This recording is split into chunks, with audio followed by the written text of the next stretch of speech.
جس بندے کا دل مسجد کے ساتھ اللہ تعالیٰ نے جوڑ دیا اور اس کا دل جوڑا ہوا ہے۔ مسجد کے ساتھ دل جوڑنے کے کئی معانی ہیں۔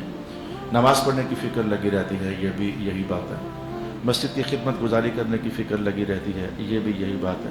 کہیں نہ کہیں دل میں آیا رہتا ہے کہ میں کچھ نہ کچھ صفائی ہی کر ڈالوں مسجد کی، یہ بھی یہی بات ہے۔